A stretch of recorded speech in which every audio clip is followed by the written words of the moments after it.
taking a trip to West Virginia to go down the Hatfields and McCoys, spend the weekend, nice long weekend. He came over to drop the grandkids off this morning, and he was a little worried about his truck, and I said, well, maybe you ought to take the 4500. That way you won't have any troubles. And well, this is his truck on my Freightliner, and I'm taking it to him because the C4500 with 42,000 miles is broke down. So about 2.5 hours from home. Give me a nice long ride in my little Freightliner.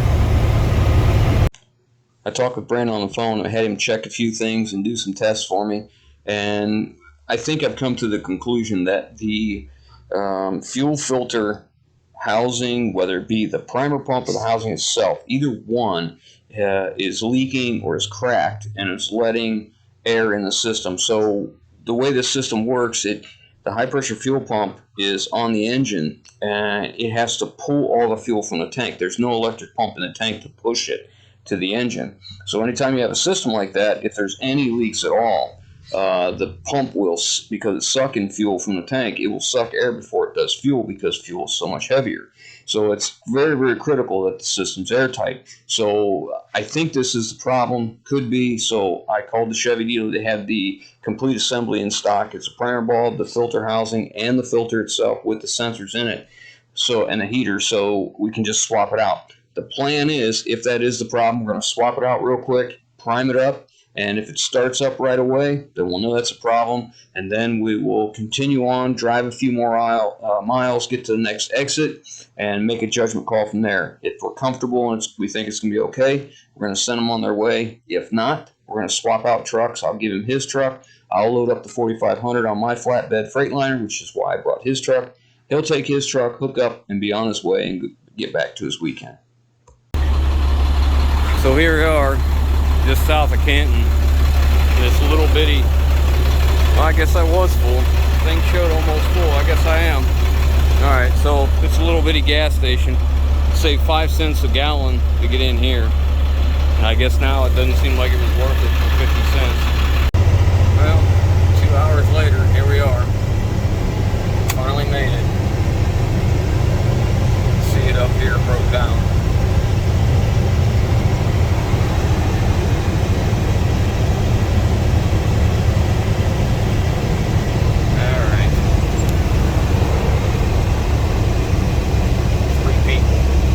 All three of them for 1 GM. Broke down. I brought a new fuel filter base. See, I think that's the problem.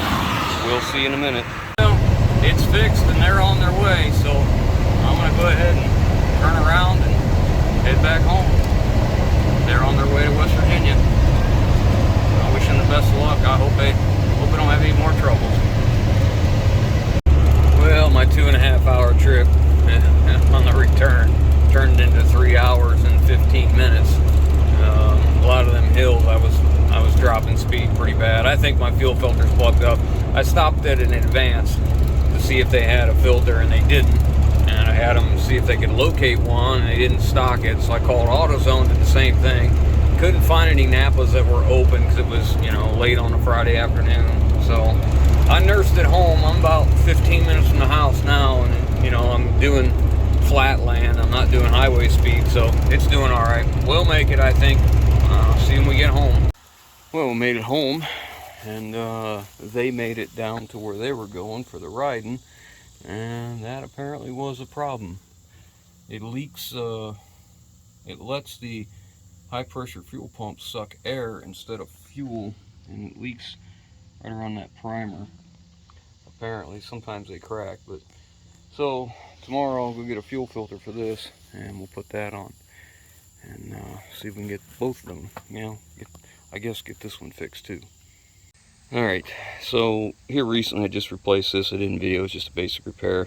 This is power steering reservoir. It started to rust. This truck sits a lot. I don't use a lot, and part of the problem I think we had with the fuel filters was the whole time I had that Hino rollback, I wasn't using this truck. we just used the Hinu because it was very, very convenient. Well, I've sold the Hinu rollback, so I went back to using this thing, and of course it started up and did everything it's supposed to do, just like it always has. And I think what happened was, when I was driving, well, the time I wasn't using it, you know, build up some crud in these fuel tanks. And because I only drive it, you know, half an hour at a time, we really weren't stirring anything up. But then, after the fact that I was driving for 2.5 hours one way and then 3.5 hours on the way back, 3 hours and 15 minutes I think it was, I think we stirred up a bunch of crud and we plugged up our filters. So we're going to go ahead and change both the fuel filters, and we're going to go ahead and probably change the oil too at the same time. Check the air filter, see if we need that. Now, granted, there's only about probably 2,000 miles on the oil and the filters, but you know, a truck that sits is just as bad as one that doesn't get maintained, you know. So let's get these fuel filters changed out and see if it fixes my problem. All right, so here's the filter. Look right in here. You can see right here, piece of rust in there, laying right there in the filter. Oh, I see it. And then as I pulled it off, here's a piece of plastic from someone put another filter on, didn't get all the plastic off, and there's another piece of rust that came out. I don't know if that's rust or algae. Pretty soft, huh? Yeah, it's pretty gooey. It could be paint coming off of this housing, maybe. I don't know. We're gonna clean that up good. Yeah, it does look like it's coming off. So I've opened this drain. This is a heater to heat the fuel as it comes in. It's also a water separator. Well, I opened that drain and it's plugged up with mud daubers, so I'm gonna have to get another screwdriver and clean it up. We'll cut this thing open just to see what it looks like inside in a minute. Alright, so it's very important that's clean. Replace that O-ring down in there. And make sure this is lube before you put it on with just a little bit of oil. So I'll get some oil on this and on this, because I don't want to cut that as it tightens up, and I'll put it on.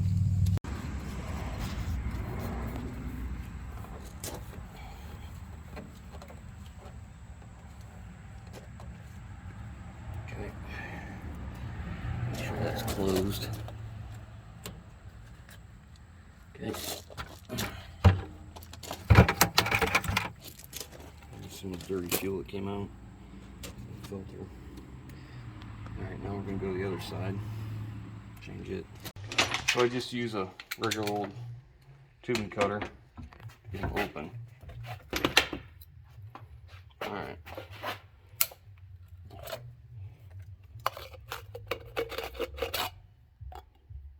Bunch of crud down in there. Don't look too bad. There's some water. Oh, oh, rust just fell. This was probably what was plugging it. See the rust down in here? See it in there? Mm-hmm. It's all the way around the ridge. And something just fell on my foot. As you can see, there's some more rust right there, which kind of confirms my theory that it's rusty on the end. Look where I just touched it. See all that rust? Mm-hmm. Crud down in there.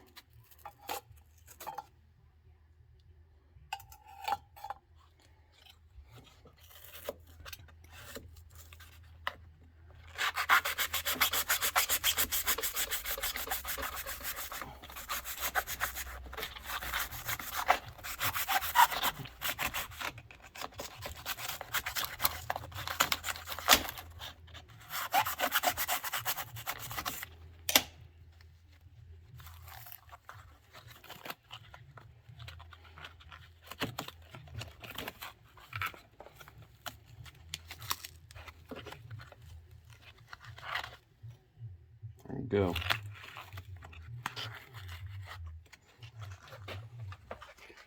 See how you can't see through it? Look how dirty my hands are from that. Yeah.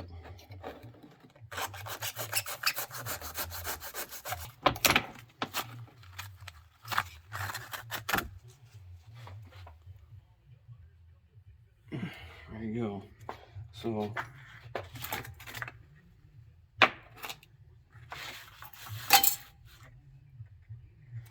So that's what's in there. It could actually have algae buildup too. But regardless, we're not getting any fuel through that. Look at that. You got barely any spots. There was my problem. Okay, I just like to confirm when I take something apart, you know, when I'm trying to fix a problem. We'll still test drive it. Noticing this is one of my heater hose coolant tubes. It's getting pretty rusty. I'm gonna want to replace that here soon. It comes up into here. So I'm gonna call a Freightliner dealer, see if they have it. If they don't have it, I'm gonna get it coming. Never ever touch that stuff until you're ready to replace it, because you may have a leak start that wasn't there to begin with.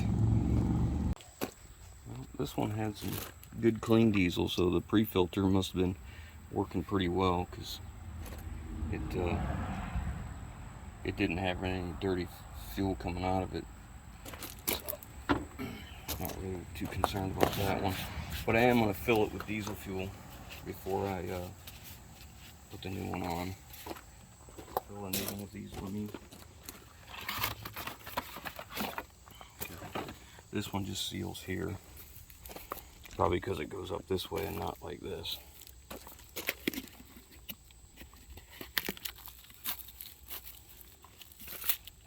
Go get some diesel fuel, fill this up, and we'll slide it back in here. I always wipe this down real good and look to make sure there's no dirt on there, because if, you know, the pump is inside here and it's sucking the fuel, I don't want to, you know, not seal well because of a piece of dirt and suck air instead of fuel. Alright, so I'm draining the oil out, and when it first came out it was a little bit thinner, so I hurry up and got my hand in it, and I got some on my arm, and you can see how thin it is. And it's always important to watch your oil as you drain it look for contaminants. Like sometimes if you have you know, a head gasket leak or something, antifreeze is heavier than oil, so the coolant sits at the bottom. Same thing with water and maybe diesel fuel, and I want to make sure that wasn't diesel fuel that it was thinned down by. Like that could mean an injector going bad, you know, and leaking or spraying too much. I'm not getting any black soot out of the tailpipe, so I think I'm okay. I think it was just, you know, thinned oil just from use, but I'm always cautious and pay attention when I'm draining it to make sure we don't have any issues. Next thing I'm going to do is drain the oil filter. It's a big filter, holds a lot of oil, and I don't want a mess everywhere, so I'm going to try and pop a hole in the bottom of it and let it drain so that it can drain in the bucket instead of all over the ground. And once it's finished draining, I'll spin it off. And there's always controversy about filling the oil filter or not when you put a new one on. Guys are like, if you fill it, it's not getting filtered. I'm like, look, it's never going to be as clean as it is in the jug it comes out of, in my opinion. So I fill the oil filter. I would rather fill the oil filter and the engine have lubricant oil faster than waiting for the pump to fill the oil filter before it supplies the engine with oil. So as soon as that's done, we'll fill it up and get it on. So there's how much oil this filter holds. Yeah. So, you know, it's pretty difficult to get that down out of there without making a big mess, so it's easier just to drain it and let it go. And then I'll put this on my oil filter drainer and let it sit for a week or two before I put it in the trash. Well, in our case, crush it with a grate all and put it in the scrap. Okay, let's fill the next one up. New one, put it on. Alright, so the filter that Napa gave us the other day is the wrong one. It's supposed to be a 1791 is what was on it, but I have a 7791 in stock for this truck. The 1791 is a 20 micron, the 7791 is a 16 micron. That's the difference. The other one is larger and longer as well, but this is the one we have to use because they gave us the wrong one. Instead of being a 1791, they gave us a 1792, and I didn't catch it. So, and we already filled it. And I already filled it. So, their mistake, then my mistake. Frustrating. Anyways, let's get this filled up and get it on. So this is that lock and lube grease fitting tool, you're supposed to be able to squeeze this thing on, it locks on and doesn't leak, and yeah, it worked for what, 1 tube of grease. Now it's just as bad as the old stuff. It won't stay on. It sprays grease everywhere, even on a new grease fitting. Maybe you guys have better luck than I do with that crap. Go ahead.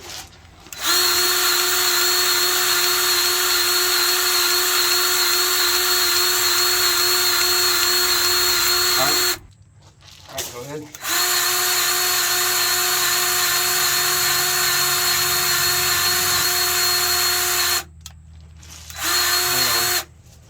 Make sure we're still pumping.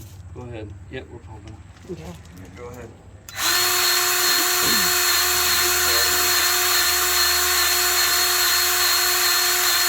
Alright. Alright. Go ahead. Alright. Go ahead.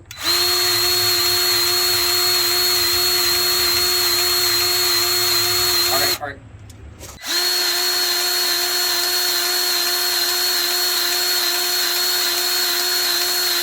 Alright. The brakes while I'm back here.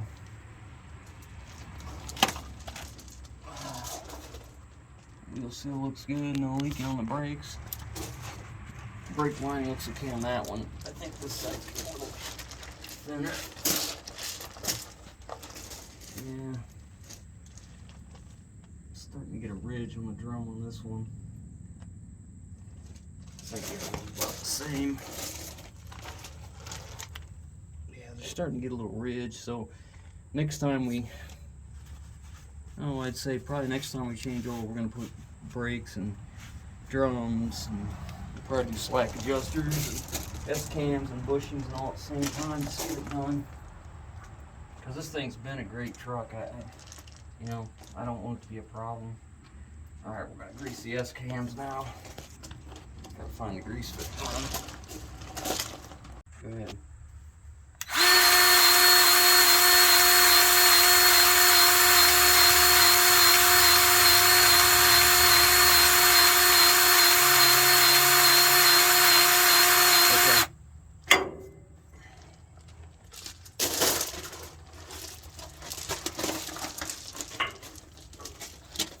Wipe the grease fittings off first, get all the crud off them.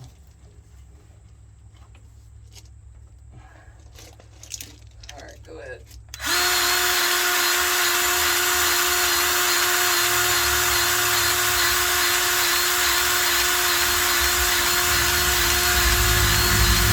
Alright. Now, 944, I put it in my skin. I moved it over. I checked all my carrier bearings and my U-joints all the way down the drive shaft, and they're all in good shape, so that's good.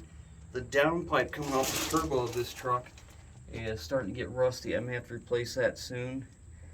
I need to get in the back here. I think I got an airbag that's starting to get some abrasions on it. I'm gonna go take a look at that while we're out back here. Otherwise, no springs broken. You know, I like to inspect everything while I'm back here. Brake chambers look good shape.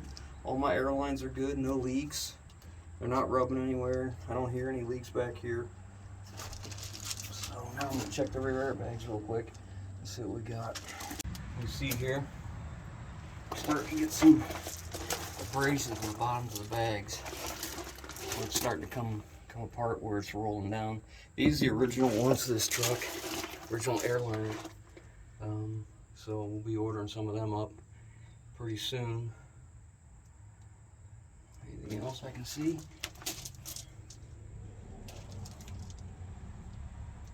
You usually can get a number off the base of it, and that's how you find out which one it is.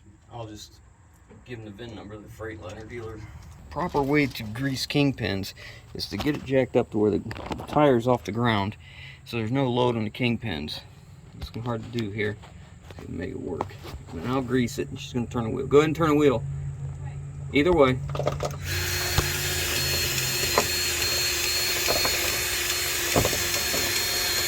Okay, other way.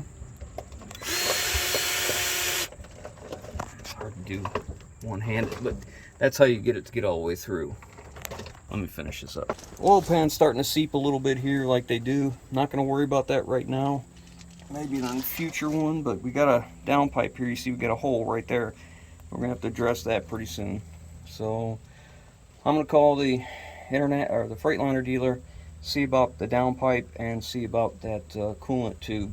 The coolant tube, probably go ahead and flush the coolant at the same time. I test my coolant usually every time we check the oil or change the oil, just to see where our acid levels, pH, all that. You know, use the test strips, and usually I just flush it out like once every 2 years, about. Especially if I don't drive it a lot like this one. I think it's gone 1,800 miles in the last 2 years, something like that, if I remember right. But anyways, now we're gonna close the hood and let's go down the road. I'm gonna leave the truck on, so we'll have a good load on it, or at least a load. F-150 is not too heavy, so my wife's gonna clean up all the tools and stuff, and I'm gonna close this up.